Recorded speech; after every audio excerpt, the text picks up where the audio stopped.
প্রিয় শিক্ষার্থীরা, special use of words and phrases আজকে আমরা কুমিল্লা বোর্ড 2025-এর প্রশ্নটি সমাধান করব। পুরো প্রশ্নটি এখানে তোমরা স্ক্রিনশট নেওয়ার জন্য একসাথে দেওয়া হয়েছে। আমরা প্রতিটি বাক্য আলোচনা করব বিস্তারিত ব্যাখ্যা সহ। প্রথম যে নাম্বারে যেটি পেয়েছি আমরা, Rifat is suffering from toothache, he dash see a doctor, a dentist.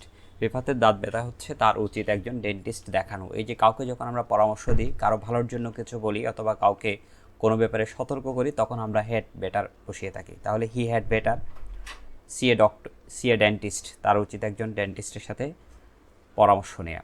পরবর্তী সেকেন্ড যে সেন্টেন্সটি, Rima dash in Indonesia and raised in America, now she has a dual citizenship. Rima এখানে যখন কোনো ব্যক্তির নাম থাকে, কোনো স্থানের নাম থাকে, তখন সেই জায়গায় আমরা ওয়াজ বর্ন বসিয়ে থাকি। তাহলে Rima was born in Indonesia, সে ইন্দোনেশিয়াতে জন্মগ্রহণ করেছে। অ্যান্ড রেজড ইন আমেরিকা, আমেরিকাতে বেড়ে উঠেছে। Now she has a dual citizenship, সে কারণে তার দ্বৈত নাগরিকত্ব রয়েছে। আমেরিকা এবং ইন্দোনেশিয়া দুই দেশেরই তার নাগরিকত্ব রয়েছে। তাহলে দুটো কারো যখন জন্মস্থান বুঝাবে, তখন সেই জায়গায় আমরা ওয়াজ বর্ন বসিয়ে থাকি। এরপর বাক্যটি আমরা পেয়েছি, the game is delayed due to rain, বৃষ্টির কারণে খেলাটি বিলম্বিত হয়েছে। ইট উইল রিজিউম, এটি আবার স্টার্ট হবে as soon as the rain stops. দুটো ঘটনা যখন একটি ঘটার সাথে সাথে আরেকটি ঘটে এমনটা বোঝায়, সেই জায়গায় আমরা অ্যাজ সুন অ্যাজ বসিয়ে থাকি। এই যে বৃষ্টির কারণে খেলাটি বিলম্বিত হয়েছে, খেলা আবার কখন শুরু হবে? যখনই বৃষ্টি থামবে তখনই গেমটি আবার স্টার্ট হবে, সেজন্য অ্যাজ সুন অ্যাজ এখানে আমরা বসিয়ে দেব। দ্য ইট উইল রিজিউম, এটি আবার শুরু হবে, পুনরায় শুরু হওয়াকে রিজিউম বলা হয়। As soon as the rain stops, যখনই বৃষ্টি থামবে। পরবর্তী যে সেন্টেন্সটা আমরা পেয়েছি, in modern Times dash has been a great changes in the attitude of man regarding সুপারস্টিশাস believe. সুপারস্টিশাস believe মানে হলো কুসংস্কারের যে বিশ্বাস, সেটিকে বলা হয়। আজকাল মানুষের কুসংস্কার সম্পর্কে যে ধারণা, সেখানে অনেক পরিবর্তন এসেছে। অনেক কুসংস্কারকে এখন আর মানুষ বিশ্বাস করে না। তাহলে এই যে কোনো কিছুর পরিবর্তন বোঝাতেও, বা কোনো ঘটনা, কোনো কিছুর অস্তিত্ব থাকা না থাকা এমনটা বোঝাতে সাধারণত আমরা দেয়ার বসে থাকি। There has been change, great change, এই যে এখানে অনেক পরিবর্তন এসেছে, এরকম অর্থ বোঝাতে আমরা এই জায়গায় দেয়ার বসাবো। There has been a great change in the attitude of man, মানুষের আচরণে, রিগার্ডিং সম্পর্কে, সুপারস্টিশাস বিলিভ, কুসংস্কার সংক্রান্ত বিষয়ে। এরপর বাক্যটি, you look very anxious and you can't continue your study any longer. বলা হচ্ছে তোমাকে খুব ক্লান্ত দেখাচ্ছে, তুমি আর পড়াশোনা চালিয়ে যেতে পারবে না। এই চালিয়ে যেতে পারবে না এখানে স্ট্রং একটা অর্থ বোঝাচ্ছে, সেজন্য আমরা এখানে বসাবো you have to take rest, তোমাকে এখন বিশ্রাম নিতেই হবে।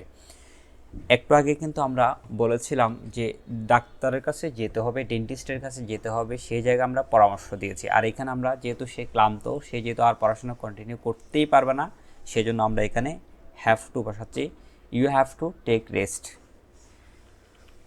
এরপরের যে সেন্টেন্সটা আমরা পেয়েছি, আই লাইক টাইপিং, আমি টাইপ করা পছন্দ করি। I dash use the keyboard than write with pen, আমি কলম দিয়ে লেখার চেয়ে কিবোর্ডে টাইপ করাকে বেশি ভালো মনে করছি, যেহেতু আমি টাইপ রাইটিং পছন্দ করি। তাহলে আই উড রেদার, আমরা যেখানে দেন তাকে, দুটো কাজের মধ্যে যে কোনো একটিকে যখন আমরা প্রায়োরিটি দিই, সেই জায়গায় আমরা উড রেদার বসিয়ে থাকি, এবং উড রেদার যেখানে বসবে সেখানে অবশ্যই দেন তাকে, তোমরা জানো এই নিয়মটি এখানে দেওয়া আছে।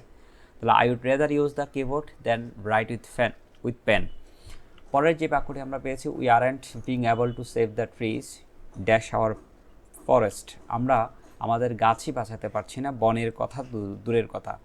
কোনো কিছু ভাবাই যায় না, চিন্তাই করা যায় না, এমন বিষয় যখন বোঝায় এবং দুটো বিষয়ের মধ্যে বড় পার্থক্য থাকে, তখন আমরা লেট অ্যালোন বসিয়ে থাকি। এখানে একটি গাছ সংরক্ষণ করার তুলনায় পুরো বনটি সংরক্ষণ করা অনেক বড় একটি ব্যাপার। এই যে বড় পার্থক্য থাকলেই চিন্তাই করা যায় না, ভাবাই যায় না, প্রশ্নই ওঠে না, এমন স্থলে আমরা লেট অ্যালোন বসিয়ে থাকি। তাহলে we aren't being able to save the trees let alone our forest. Second last যে সেন্টেন্সটা আমরা পেয়েছি, is unfortunate that many students spoil their time by using Facebook, এটি খুব দুঃখজনক ব্যাপার। এটি বোঝাতে ইংরেজিতে ইট বসে, এটি নিয়ে বিশদ ব্যাখ্যার কোনো প্রয়োজন নেই। এটি অত্যন্ত দুঃখজনক ব্যাপার, বা এটি খুবই দুঃখজনক ব্যাপার যে অনেক শিক্ষার্থী ফেসবুকে তাদের সময় নষ্ট করে। এটি অর্থে ইট বসে, তাহলে ইটের পরে এখানে ইজ সিঙ্গুলার সাবজেক্ট যেহেতু ভার্ব যেহেতু রয়েছে, তাহলে সিঙ্গুলার সাবজেক্ট ই বসবে। It is unfortunate that many students spoil their time by using Facebook.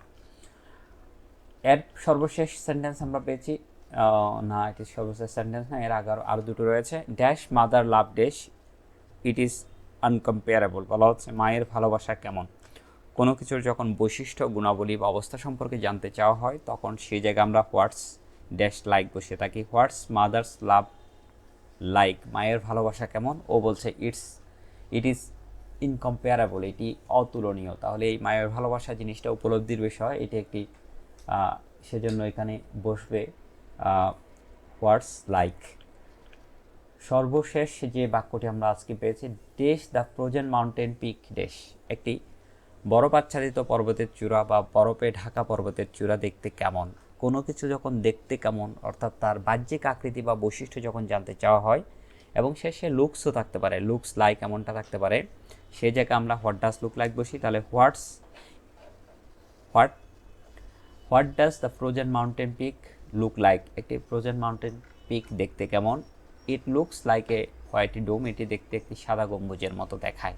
কোনো কিছু দেখতে কেমন বা কোনো কিছুর বাহ্যিক বৈশিষ্ট্য বেশিরভাগ ক্ষেত্রে প্রাণী হয়ে থাকে, তবে এখানে প্রাণী না হয়ে একটি বিষয় সম্পর্কে, মাউন্টেন পিক পর্বতের চূড়া সম্পর্কে জানতে চাওয়া হয়েছে।